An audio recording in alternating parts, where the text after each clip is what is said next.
Well, tonight we're gonna have an opportunity to hear about the progress we're making with the community cat program.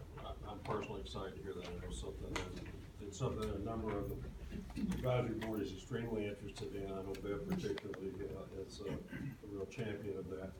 And we're gonna have a presentation from Desiree on that from the Best Friends Animal Society.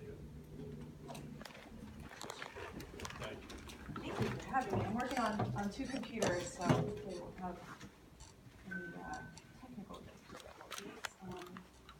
I do have a video as well that's about 8 or 9 minutes long, so Is that good? yeah, no, I think that works. That works fine. Yeah, so I will. I can certainly stay for any questions afterwards, because I know there's other items on the agenda. But again, thank you for having me here.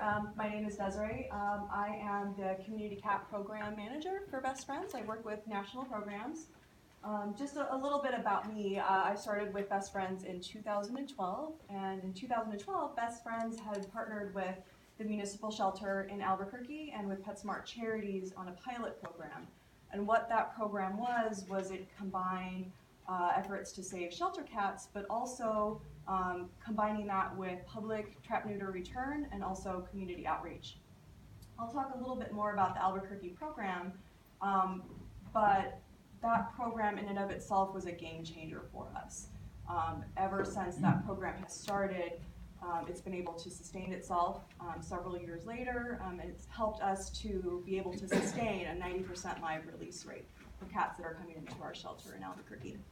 I currently work on shelter-based programs all over. I do about 8 to 10 projects per year. I currently have 2 programs in North Carolina, one in Charlotte and one in Cleveland County, which is in Shelby. A little bit about, there we go. A little bit about Best Friends. Most folks who have heard about us know us from our sanctuary that we have that's in Utah, which started about 30 years ago. But we also have quite a few kind of brick and mortar regional centers throughout the country. So we have those in Atlanta and Los Angeles and New York. And we also, again, do a lot of these shelter programs. With partnering with those shelters, we operate more large-scale return-to-field programs than any other organization in the country. So last year, the programs that I work with fixed about 50,000 cats per year combined.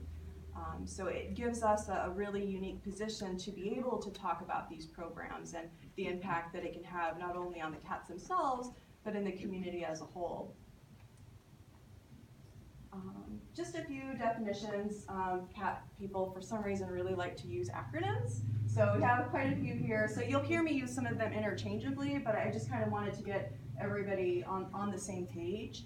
SNR, or shelter, neuter, return, or return to field, those two are kind of interchangeable. So what that is that's a cat that's impounded into the shelter, that's then fixed, vaccinated, and then put back in his outdoor home. And there's certainly some variations of that, but that's just kind of a basic definition. TNR is trap, neuter, return, and that is what is happening at the community level. And then CCP, or community cat programs. The general goals of those types of programs are to immediately impact both the euthanasia and the intake of cats that are coming into the shelters. We want to see a decrease in those. Also, you'll also hear me talk about community cat diversion, and that's also wrapped into the idea of CCP. So it's preventing those cats from even entering into the shelter. Other goals